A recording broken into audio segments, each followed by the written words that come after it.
بسم اللہ الرحمن الرحیم۔ السلام علیکم ورحمۃ اللہ وبرکاتہ۔ آج ہم ایک ایسی عورت کا واقعہ بیان کرنا چاہتا ہوں جس کو اللہ پاک نے عین شہادت کے وقت جنت کا مقام دکھایا۔ وہ ہے فرعون کی بیوی حضرت آسیہ بنت مزاحم رضی اللہ تعالیٰ عنہ۔ حضرت آسیہ رضی اللہ تعالیٰ عنہ مصر کے ظالم بادشاہ فرعون کی بیوی تھی۔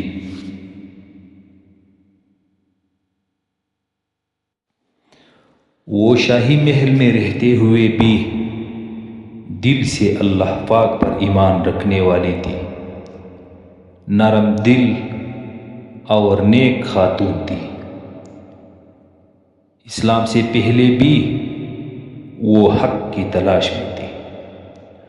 جب فرعون نے بنی اسرائیل کے لڑکوں کو قتل کرنے کا حکم دیا تو حضرت موسیٰ علیہ السلام کی والدہ نے اللہ کے حکم سے اور اس ڈر کی وجہ سے کہ خدا نخواستہ ایسا نہیں کہ فرعون ظالم ہمارے بچے کو مار دے، حضرت موسیٰ علیہ السلام کو ایک صندوق میں بند کر دیا، دریا میں پھینک دیا۔ اللہ پاک کے حکم سے وہ صندوق بہتے ہوئے دریا میں فرعون کے محل تک پہنچ گیا تو فرعون کی بیوی آسیہ رضی اللہ تعالیٰ عنہ نے اس صندوق کو دریا سے نکالا۔ جب صندوق کو کھولا گیا تو ایک خوبصورت حسین بچہ نظر آیا۔ جب آسیہ نے حضرت موسیٰ علیہ السلام کو صندوق سے نکالا تو فرعون نے اسے پوری قتل کرنے کا حکم دیا،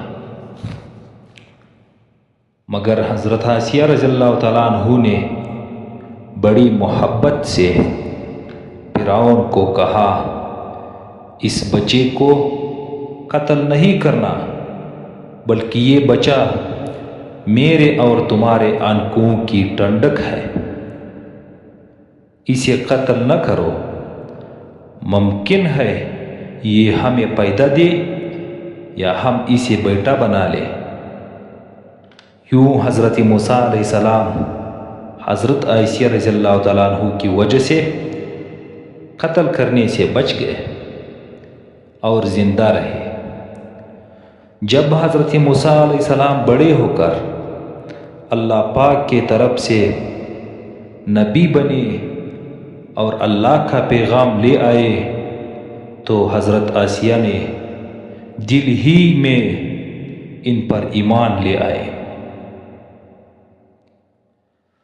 انہوں نے فرعون کی خدائی کے دعوے کو جھٹلایا اور اللہ واحد پر ایمان مضبوط کر لیا، اور وہ اپنے ایمان کو چھپاتی رہے۔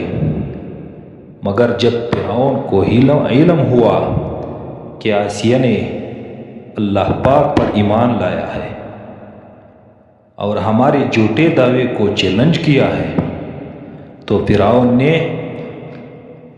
آسیہ رضی اللہ تعالیٰ عنہ پر سخت ظلم شروع کیا، طرح طرح کی تکلیفیں دی اور آسیہ رضی اللہ تعالیٰ عنہ کو کہا، اگر تم نے موسیٰ علیہ السلام کے رب یعنی اللہ پاک کی اطاعت اور بندگی کو نہ چھوڑی تو میں تمہیں سخت سزا دوں گا۔ حضرت آسیہ رضی اللہ تعالیٰ عنہ کو تپتی دھوپ میں لٹایا گیا، ہاتھ پاؤں باندھ دیے گئے، بھاری پتھر سینے پر رکھ دیا گیا، مگر حضرت آسیہ نے سینہ تان کر اللہ پاک کی اطاعت اور بندگی نہیں چھوڑی۔ جب اسے شہید کرنے کا وقت قریب آیا تو آسیہ نے اللہ پاک سے عین اسی وقت یہ دعا مانگی، جو قرآن پاک میں ہمیشہ کے لیے محفوظ ہو گئی۔ اے میرے رب، میرے لیے اپنے پاس جنت میں ایک گھر بنا دے، اور مجھے فرعون اور اس کے عمل سے نجات دے، اور مجھے ظالم قوم سے بچا لے۔ اللہ پاک نے ان پر جنت کا گھر دکھا دیا، ان کی روح قبض ہو گئی اور وہ شہید ہو گئی۔ نبی کریم صلی اللہ علیہ وسلم کا ارشاد ہے، جنتی عورتوں میں سب سے افضل 4 عورتیں ہیں: حضرت مریم علیہ السلام، حضرت آسیہ رضی اللہ تعالیٰ عنہ فرعون کی بیوی، حضرت خدیجہ رضی اللہ تعالیٰ عنہ اور حضرت فاطمہ رضی اللہ تعالیٰ عنہ۔ ایمان ظلم کے محل میں بھی زندہ رہ سکتا ہے۔ عورت مرد سے کم نہیں بلکہ ایمان میں بہت بلند ہو سکتی ہے۔ اللہ پاک کی رضا دنیا کے ہر نعمت سے بڑی ہے۔ صبر اور استقامت آخر کار جنت تک پہنچاتی ہے۔